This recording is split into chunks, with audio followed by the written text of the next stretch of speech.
Dr. Tim Sharp, dare I throw a pun and say I'm so happy to see Dr. Happy. Thank you for joining me on the podcast today. And I want to start so that our guests get a real appreciation for who you are and what it is that you do. Could you please just start with sharing with us about why you're here? What is your mission? Oh, well, let me respond by saying I'm very happy to be here. Thanks for having me. And I suppose the short answer is I'm here because you invited me, which was very nice of you to do so. But I think what you really meant is why do I do what I do? Yes. And that probably requires a slightly longer answer. I do what I do because I guess at the risk of sounding cliche, I learned early on in my life, or relatively early in my life, that I like to help people. Well, I like to learn and I like to study. For those of you who are familiar with the strengths-based research, one of my top strengths is the love of learning. So I actually started out in academia, well, in clinical academia as a clinical psychologist / therapist, researcher, and lecturer, and then moved more into private practice and corporate work. But yeah, I learnt pretty early on in that I thoroughly enjoyed, found it incredibly satisfying to help other people make their lives better. And I suppose in various guises, that's what I've continued to do for, several decades now.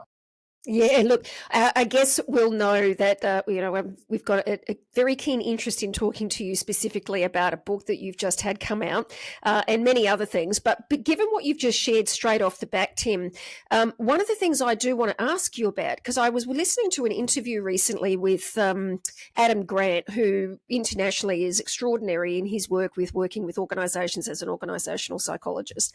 And I was shocked by a comment that was made, and I understood where he was coming from, but he made a comment about the importance of not always playing to our strengths, and because of the impact it has on then they're not going and getting out of our comfort zone.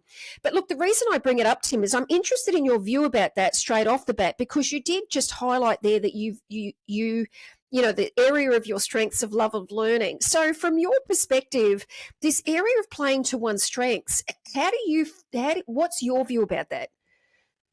Yeah, great question, actually. Fascinating question. And let me begin by saying, look, I love Adam Grant's work. I've read quite a few of his books and follow him quite closely. I think he's done a great job of I suppose promoting psychology and organizational psychology, particularly, to a really wide audience, which is fantastic. He's a great communicator. So to come back to your question, though, I'll answer that in a few parts, I suppose. Firstly, I do very much advocate, and I very much recommend, and I think there's really good research to support, that we all benefit if we do play to our strengths. Most people aren't even aware of them. So the idea of maybe overplaying your strengths, which I'll come back to later, is not really an issue for most people because they don't even get to first base. So there really is good research to suggest if we can first identify our strengths and then use them as often as possible in as many ways as possible, that's beneficial. I will just emphasize that although I referred earlier to my love of learning strength, that's just one. I mean, we all have multiple strengths. In fact, if you focus on the VIA signature strengths model, which is one of the more popular ones, there's 24 strengths in that particular model. And we all have all of those 24 strengths. It's just that we have some in greater measure than others. And you can't really focus on all 24 at once. That would be a bit overwhelming. So typically the approach is for people to, and my recommendation is to usually identify your top 3, 4, or 5, at least to begin with, because that's a manageable, it's arbitrary, but that's a manageable number. And then find ways to use them as best you can, as often as you can, in as many situations as you can.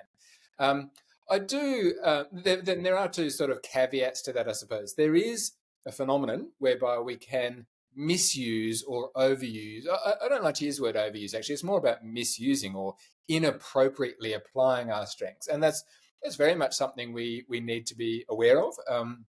So that's, that is one caveat. And then the other caveat is, and I think this is what you're getting at in your question, or what Adam Grant was getting at, that doesn't necessarily mean we should sort of cruise along doing what's easiest for us. But I don't actually, and again, I don't know what you're referring to there, but I don't think if we use our strengths in as many ways as possible, that's not necessarily always staying within our comfort zone. Because again, if we can use them in different ways, and this is one of the things I've focused on a lot over the years, for example, there are probably many listeners today who use certain strengths in the workplace, but don't use them at home, and vice versa. One of the more common ones, for example, is, a lot of people who are playful and fun and use humor at home or in social situations are a bit scared to do that in the workplace, whereas it can be very useful if it's done the right way. So anyway, I think there's multiple parts to that. I hope I've answered your question. Oh, I'm so glad I asked the question. And I love that you referenced the right up front that often most people do not know their strengths. And as you were sharing that, I love the analogy you brought in about the different environments because, look, I have been somebody who has advocated the strength side, mostly because of having come out of corporate.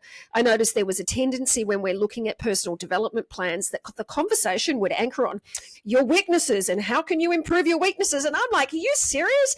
So I was I advocated that, but I did have to confront that myself, Tim. I noticed that even for myself, I wasn't clear about my own strengths. And I thought, wow, that's fascinating. So how does one even get, so firstly, thank you for answering that question because you do highlight, I think, the importance that, there's more than one and not knowing it is mostly get started there before you worrying about whether you don't do it and whether you overplay it. So it's an important part. Well, I mean, it really goes. Well, it goes back to our school and education, really. And if you look at our, if you look at school reports, yes, they'll have A's and B's and C's and D's, but typically, if a teacher's speaking to the child or to the parents, they'll more often than not they'll focus on the C's or the F's, and almost totally ignore the A's, which is really very sad Yes. and unhelpful. Which is not to say we shouldn't ignore the F's. If your child or one of my child or whatever was failing in maths or anything for that matter, I wouldn't ever suggest that we ignore that. Obviously, if they're failing in maths or English or whatever, you talk to the teacher, you get help where necessary, and try to help them improve in that. So it's not about ignoring our weaknesses at all, but it's also about not ignoring our strengths, and that's a very, very common mistake, not just in school, but as you said, performance reviews are really just a euphemism for where you're stuffing up. Really missing out on a lot of what could be very valuable, useful information. Yes. Now, I do want to say congratulations to you on launching your most recent book, Lost and Found. So after all these years on, on happiness and being Dr. Happiness and the Happiness Institute, which, by the way, folks, be warned, we're going to get to that in a second. But I'm really interested in what's had you write your most recent book. Like, what was the journey behind that? Why Lost and Found? Yeah, look, thanks again for giving me a bit of a plug. I'm really excited about it. This is my 7th book, and along with 11 audiobooks. So it's been a remarkable. It's not something I ever thought I'd really achieve necessarily. I can still remember when my first book came out, feeling so excited and so proud. And I still am of that first one. I never thought that there'd be another 7 and however many audiobooks or whatever. Now, most of them, not all, but almost all of my books and audiobooks have been about happiness in some way or other. There's been a few variations on that. And it's something, that I've obviously dedicated a significant chunk of my career to focus on, or more technically positive psychology, which is a bit broader than just happiness. But along the way, or paralleling that in my personal life, and this is one of the reasons I'm particularly proud of this book. It's my most personal book to date. It's sort of the publishers have sort of coined it part self-help book, part memoir. Right. And the reason is that I've included a lot of personal stories, some of which I've told publicly before, but some of which I hadn't. And much of that is about my personal experience with mental ill health. I've experienced quite significant depression and anxiety and at stages suicidal ideation throughout my life. So there's always been this sort of balance between my public persona of Dr. Happy, the happiness expert, and my miserable personal life. Yes.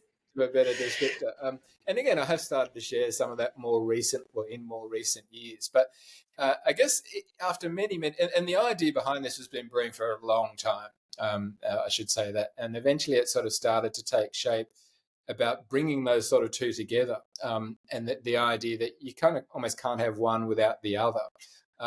The original the original title was called Get Dirty. Light, but the publishers were a bit scared of, I think. But the idea behind that was there was going to be a strong element of sort of nature therapy and getting outside, hiking and camping, and there is some of that is in the book, but it kind of evolved a bit. But anyway, to come back, the long story short is I've started to think about myself after more than 3 decades as an expert, and that was my goal early on, like yours, I suppose, in some ways, was to position myself as an expert in a certain area of psychology, and I achieved that. But I've now started to think of myself as a recovering expert because I think I've started to realize that I really don't have a clue about so much. I love that. Oh my God, I love that.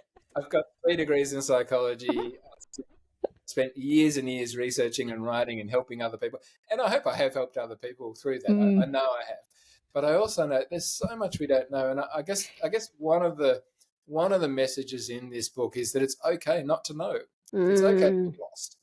Because I think so many of us are lost so much of the time, and we're scared to say that. Yes. So many leaders at times don't know what they're doing. I mean, I've done a lot of work in a similar area to you. And there are so many leaders who've confided in me and say that this idea of imposter syndrome, and they don't feel like they deserve to be there. They don't feel like they've got the skills. But what we know from the research, you've probably stumbled across this too, is that leaders who are vulnerable, who express their anxieties and concerns, are actually seen as more trustworthy. They're actually seen as more desirable leaders. So anyway, it's a combination of all of that. And I think more broadly, whether you're a leader or not, or whoever you are, I think we all have moments when we feel lost, when we feel uncertain, when we just feel like we don't have a bloody clue what we're doing. And I suppose this is that's okay. There's actually value in that. And it's about trying to extract that value and find the gold nuggets within the dirt and rocks, I suppose. Yes, yes. Well, you've hit on a couple of things that I did want to ask you about, actually. But the first one I want to bring up is, firstly, misconceptions, because it is one of the things that I talk about. Specifically, I'm on a part of my mission is around empowering emerging leaders, because sadly, those who step into a leadership position, it's on average apparently 10 years before they get any support or development in that space. So they're thrown in the deep end, and then you know what it's like when you're thrown in the deep end. It's a hard recovery, right? So, but one of the very first things we address up front is the myths and misconceptions that we have about leadership in particular. And one of the ones on that list is that we step as a leader, we think we should have all the answers. So immediately in the background of our narrative is a context called I've got to find a way to have the answers and have the answers, which of course sets us up for that life called, well, you don't be vulnerable. So I couldn't agree more. And I've done quite a lot of mentoring of young leaders as well. And that's, one of the things I repeatedly say, that you don't have to. I mean, who has all the answers, really? Yes. I bet you if we put in the CEO of the largest organisations in Australia or the world or whatever, if any of them actually said they know everything, well, I'd be seriously concerned. Yeah. Yes. I don't know if I'd have a lot of respect for that person, because yes. They're deluded. Yes. Yes. But again, with so many people are so afraid to say that. Like, yes. Why are we afraid to say, I don't know? Yes. Or, it's okay not to know. Let's work this out together. And I think, I'm sure we're going to come to this later, but I think one of the best indicators of a good leader is someone who's prepared to say, I don't know, and let's work out this together. Mm-hmm. Work through this. Let's find the answers. Let's find the solutions. If we all knew it all now, well, we wouldn't even be having this conversation. No, that's right. Your podcast probably wouldn't exist. That's right. But again, it's about admitting that, not being ashamed of it, and in fact finding this idea of the lost and found. It's actually about finding the gold within the lostness. Because if you can find the value in imperfection, in uncertainty, in discomfort, there's so much we can learn from that. Now, you just hit on the word that it was the other part that I want to talk about specifically, and it relates to this book, is I read, in reading about the book, I noticed there was a comment that was made about sitting with discomfort allows ourselves to become more authentic and more vulnerable. And I wanted to ask you, from your professional expertise in this area and also from your personal memoir, why is this so important? Yeah, look, thanks again. Great question. And that's, the answer is really the essence of the book is pretty much that, that question you've asked is really about what the book's all about. And so let me just go back. So the lost and found, I use that sort of both literally and metaphorically. So it's I talk about some situations in my life where I've literally been lost. And times, I think, speaking to your audience, where I'm sure there are people who have been uncertain about their career path, for example. That's a classic example. They've worked towards something, maybe even achieved what they thought was an ideal job or an ideal role. And then for whatever reason, either realized it wasn't, or maybe it was for a while, but things changed and they. But it's also about being metaphorically lost. And by that, I often refer to so as someone who's focused a lot on positive psychology, a lot of us want to be happy. We want to feel good, but we can't feel like that all the time. I mean, no one is, and I've said this a billion times, no one is or should ever expect to be happy every minute of every day. But again, we're often reluctant to accept those unpleasant emotions. But, they're a normal part of life. It's normal and appropriate at times to feel stressed, to feel anxious, to feel angry, irritable, frustrated. These are normal human emotions. Too many of it, there's a big section in the book about how many of us try to push that away, or we try to repress it or deny it somehow, or use distraction so we don't have to experience those things. But that doesn't help.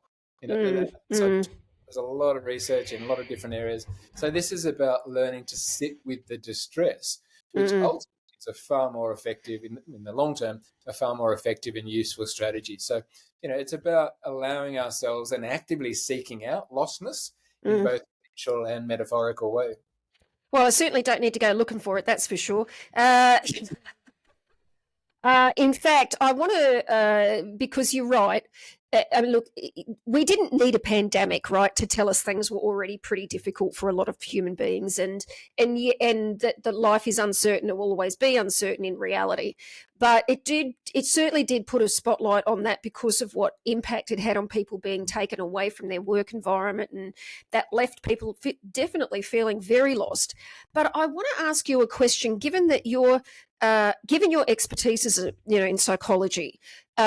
I recently went through a very similar. I'm going to use my personal experience so that the audience can find a way to see for themselves how what you're saying looks like on the court in reality, right? So, I, as mother of 3 teenage children, and I am going through a separation, and I got to a point just recently where for about 6 months, we still live together. So I still live with my husband, and we haven't physically separated from the children. And, that's a whole story, but not for this time.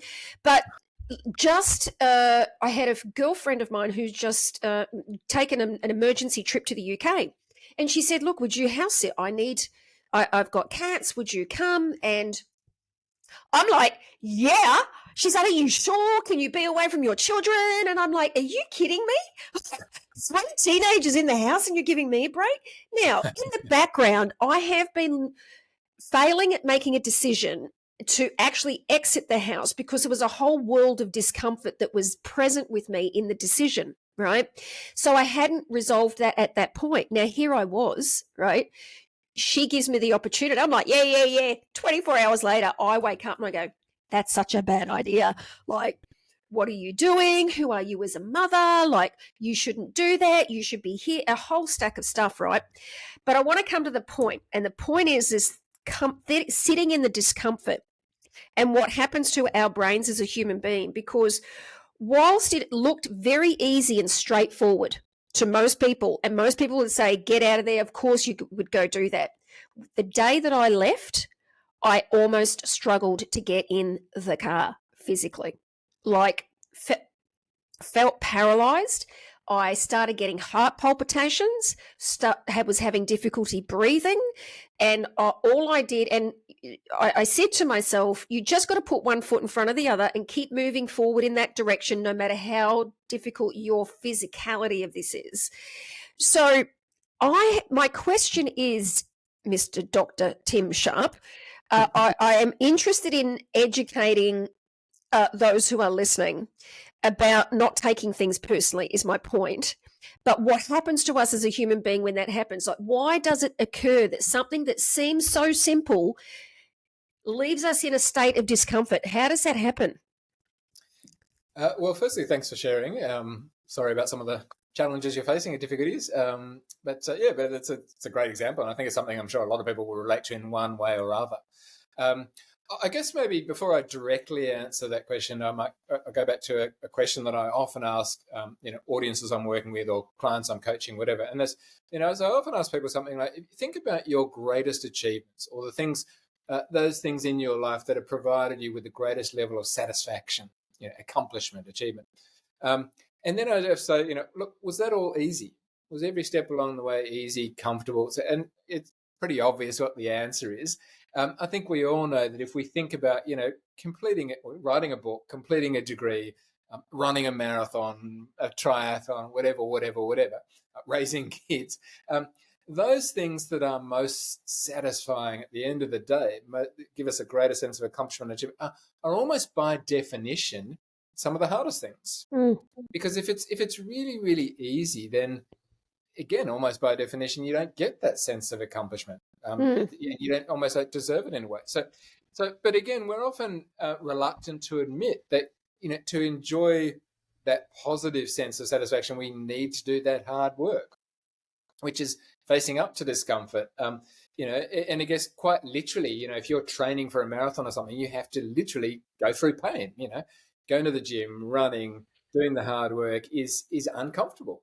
But we know that physically that discomfort, builds muscle, builds aerobic capacity, etc. Well, it's not that different psychologically. If we put ourselves in, or as you say, we don't even have to look for it, it'll come to us in many ways. If we do put ourselves in or actively choose to face up to difficult challenges, which whether we like it or not, we have to do at times.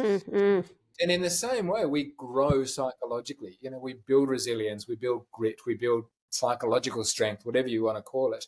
I don't know if that directly. Yeah, it's wonderful, really wonderful. So you've allowed, I think certainly for our listeners to be able to see themselves in, and also appreciate that it is a human. It is part of being human.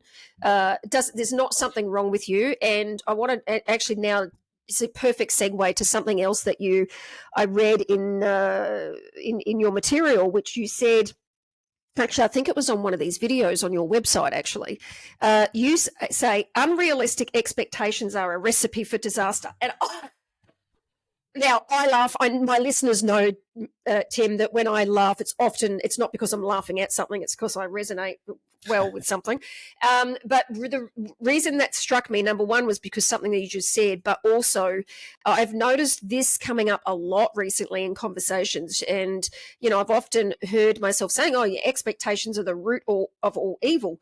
Can you share with us a little about what you mean by unrealistic expectations are a recipe for disaster?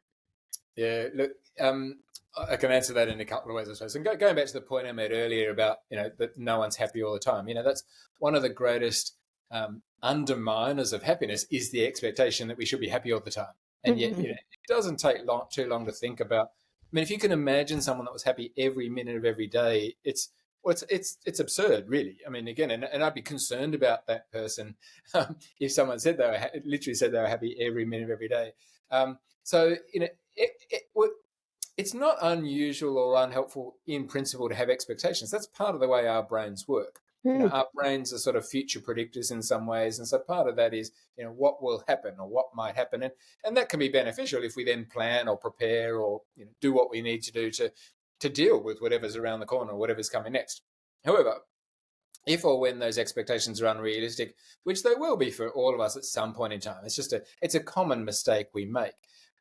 Those sorts of what they do is set ourselves up for failure and disappointment. So, for example, if you set unrealistically high goals, you're just going to fail and you're going to be disappointed. You're going to feel frustrated, and that can then undermine future attempts to achieve any goals.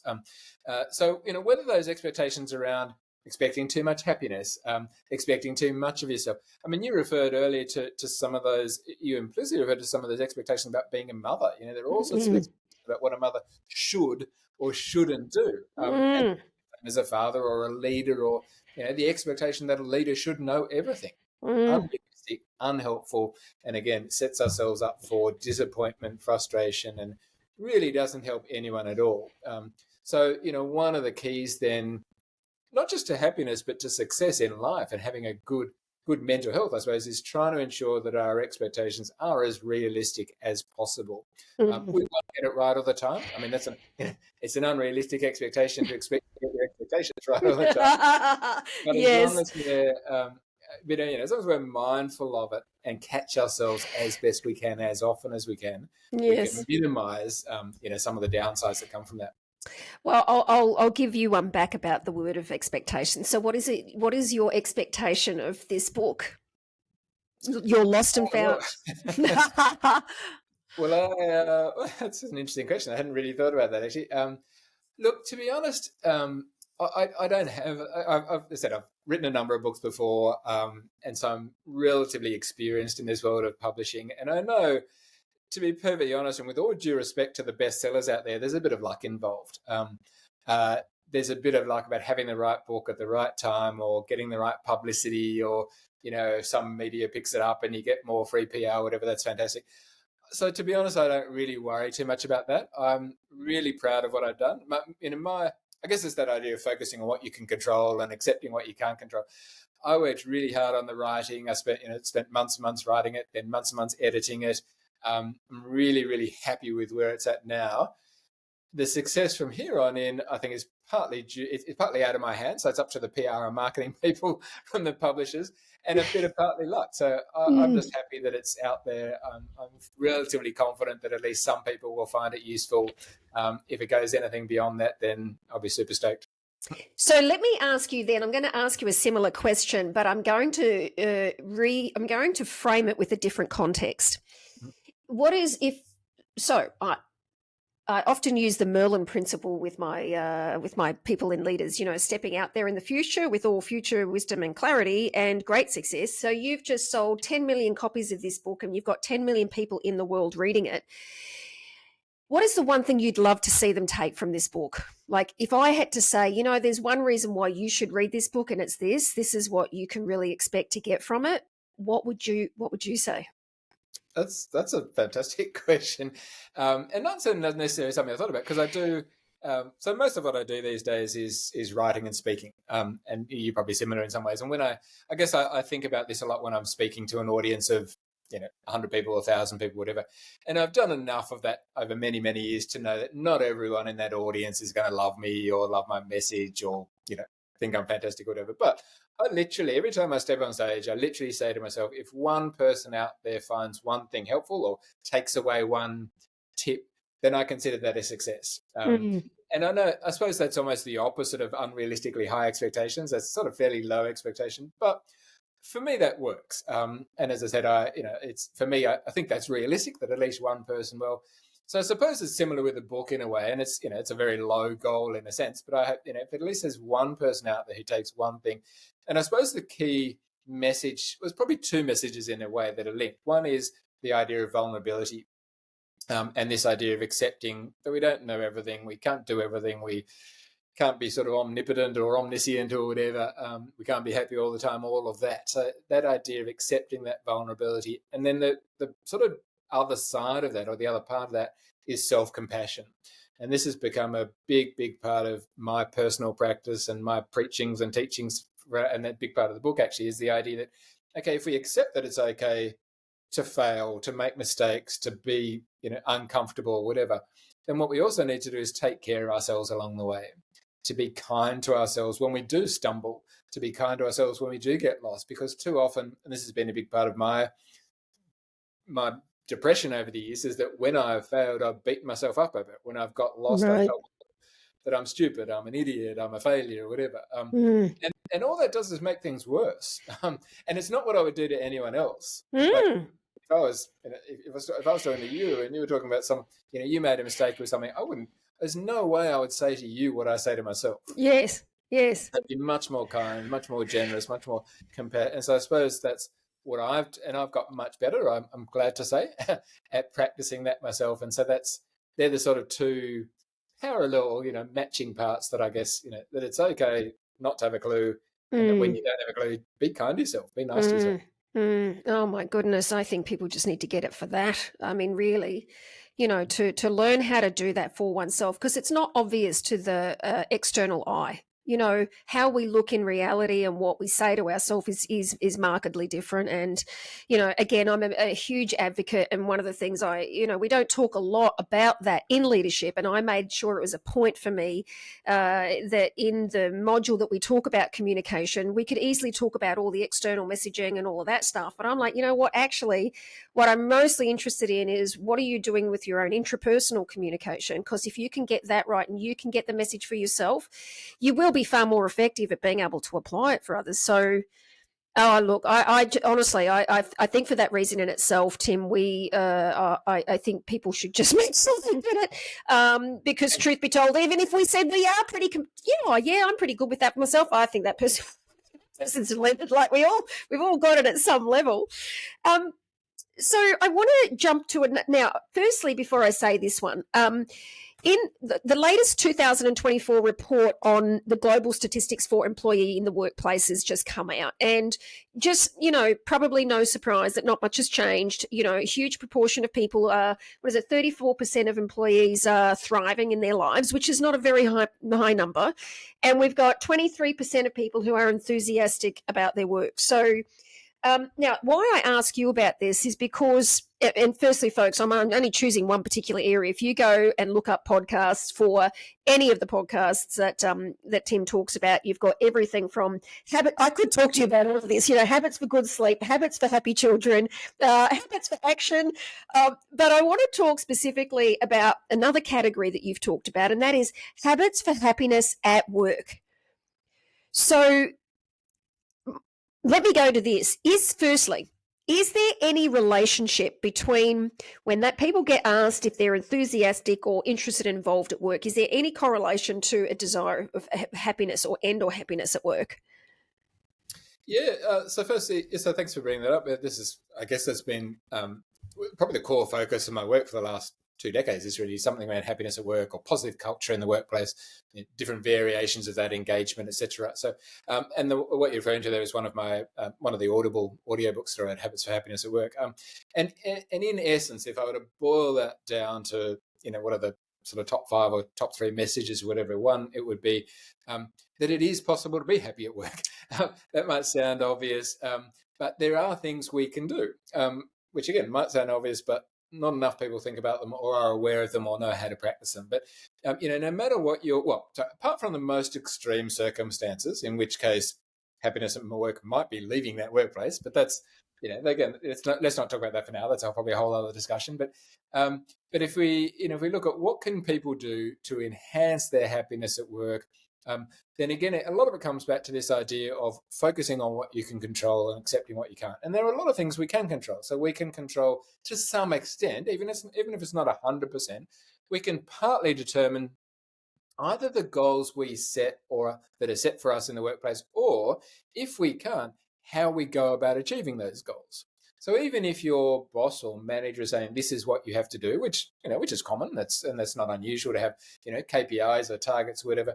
More often than not, we can always say, okay, if that's what I've got to do, how can I go about doing that? And that partly involves how can I use my strengths to achieve that goal? Because, for example, if you and I were in the same organization working towards similar goals, which again is not unusual, the way for me to achieve those goals the best might not be the same way as for you to achieve those goals the best. And in a good organization with positive culture, we would be allowed to pursue those goals in our own way, or in the way that works best for us, which again largely comes back to using our strengths. So this is what's sometimes called job crafting, which is if people aren't familiar with it, it's a fantastic construct to look up, and it's about creating the job in our own way that works for us.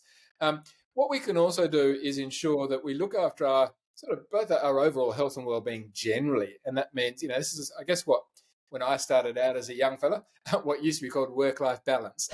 Yes.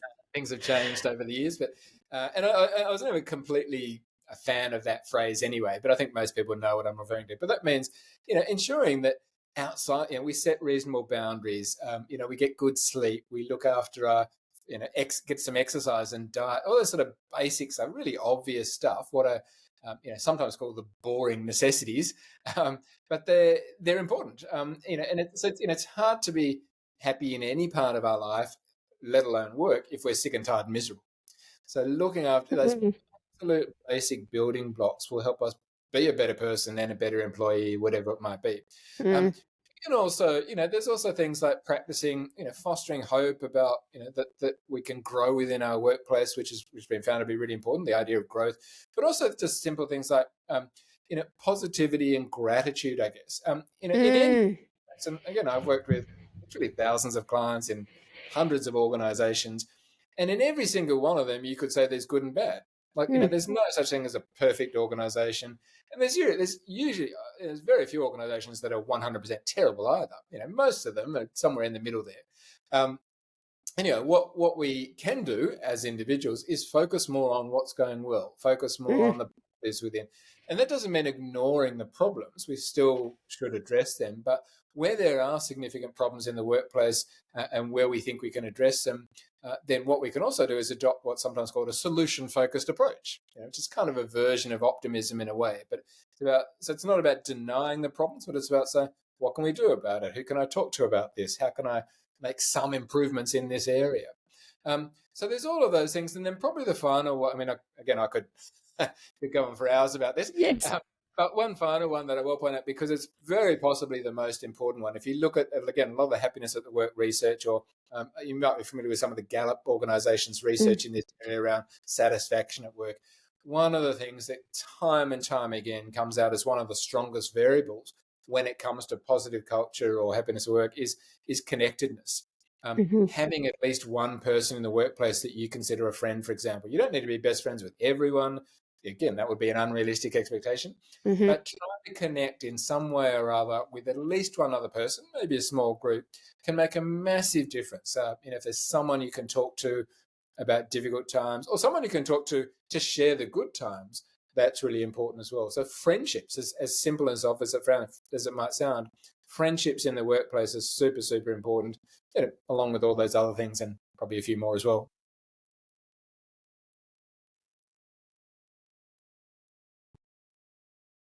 So I have two more questions. The first one is happiness a conversation? Now, I'll say a little bit more about that firstly. So, when you were talking about specifically what, instead of focusing on the things that are not great, if you focus on the things that are good, is it possible? Because I've noticed this even for myself, like obviously we cannot, so don't expect A to be happy all the time. But in those moments where it's not present, is it possible to do things like have a conversation? Like, does it show up in our language? Is it, if it's something that we just regularly say to ourselves, is it therefore likely to continue? And is being able to talk, this probably sounds really ridiculous, but is talking ourselves into happiness and access to happiness? I mean, what do you think? Well, I'd say yes, but the caveat would be as long as it's grounded in reality. It's not about, so this idea of faking it till you make it, or is almost sort of what you say, which is sort of, I'd say yes and no. In some ways there is some research to support that idea, but it has to be grounded in reality. You can't just sort of talk up happiness or positivity if it's totally fake or totally false. Then again, that's, people will see through that. That's not authentic, and it won't work, or if it does work, it won't last for long. But the truth is that in almost every situation there are positives, and the truth is also that we often don't focus on them enough. We talked Mm-hmm. earlier about how so many people focus on their weaknesses, whether it's in the school context or in the workplace. Well, this is similar in a way. We do often get bogged down in what's going wrong, um, which we do need to address. Again, there are problems that need to be addressed, but why ignore what's going right? And there's some really good research that looks at, that if we look at the best performing teams, for example, in a team context, the best performing teams have a ratio of positive to negative conversations of around 3 to 1, 3 or 4 to 1, which means they do talk about those negatives. They do address the problems, ideally in a solution focused way.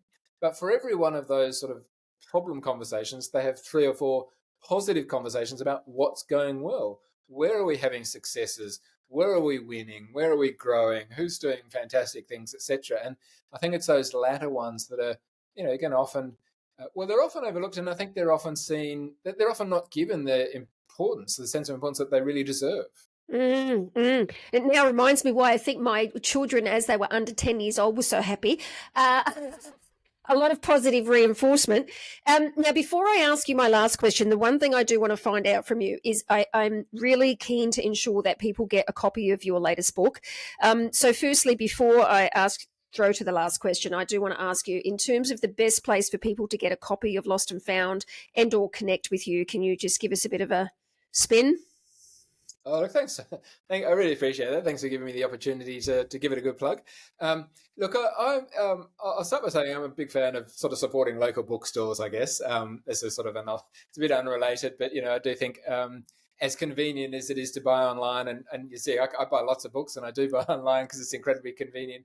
But, if you've got a local bookstore, I think they're fantastic small businesses to support. So pop in there. Hopefully it'll be there. If not, they can probably order in. But I do know we've had some great support from Dimmicks. So if there's a Dimmicks in your area, or you can go to their website. Booktopia has it on stock. So, it should be available in all the good places, I guess. Great. Well, we will definitely put all the links into the show notes anyway. And I'm so glad you brought up the support of local business, especially bookstores. I mean, there is just nothing like, I mean, I worked in newspapers for years and, of course, and we went through digital. We're like, oh, people are going to love reading it online. And I maybe I'm old school, but I love the touch of a hard copy book. So we'll include all the show notes. Now, to end on...